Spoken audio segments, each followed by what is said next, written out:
Today I want to share with you my favorite story from VanDamme Academy history. As context for this story, I first need to share with you some things that are going on in our literature classes presently. So, in my daughter's 5th grade literature group, they're reading a children's version of Beowulf and discussing such things as Beowulf and Hrothgar's response to the evil apple and what that response shows about their character.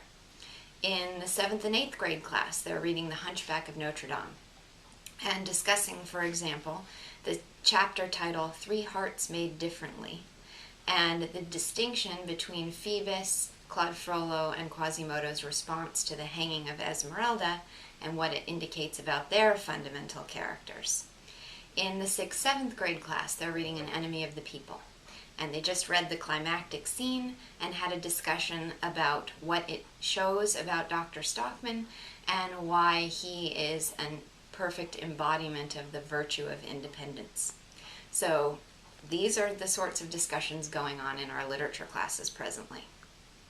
Now, this story is about an 8th grade student at VanDamme Academy a few years ago who went to visit a local high school for the day and shadow one of the students and experience what life was like at that high school. So at the time, I was teaching literature. I was her literature teacher, and she came back and wanted to share with me what she had done in her literature class. So here's what she told me. The first thing they did was listen to a piece of music, and then they were supposed to write stream of consciousness thoughts as they were listening to the music.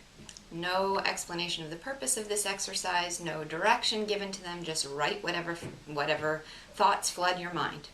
So, reassuring her, I said, if I were given that assignment, I'd probably be writing, I don't know what I'm supposed to write or why I am being given this assignment. And she said, that's what I wrote.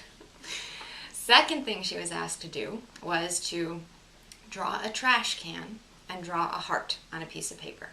And in the trash can, she was supposed to write things that she really, really loved. And in the trash can, she was supposed to write things she really, really hated. And in the heart, she was supposed to write things that she really, really loved. Yes, this was a high school assignment. So she completed this assignment. Next thing they did was to read and discuss a poem. Now, this poem, which I'm not familiar with, was written in the dialect of a 2-year-old and was called, I'm always embarrassed to say this out loud, was called Spider-Man. Okay, so apparently this poem was about Spider-Man and the difficulty of living a life that he didn't want to live. And this was to lead into a discussion with the students about whether they were living a life that they didn't want to live and were unhappy with that life. And at some point in this discussion, the teacher wrote across the board, life equals suffering. Now, my favorite part to this story is that in telling me about this class, at this moment, my student looked at me and said, I had written life in my heart. So I have that phrase in my mind forever after, that VanDamme Academy students have life in their heart. And I also have to add that when I told this story to my own 2 children, my daughter Lana added that she probably would have written this class in the trash can, which I very much sympathize with. So anyway, just a nice little story to capture the distinctiveness of the VanDamme Academy literature curriculum and the attitude it endows the students with so that they will write life in their heart.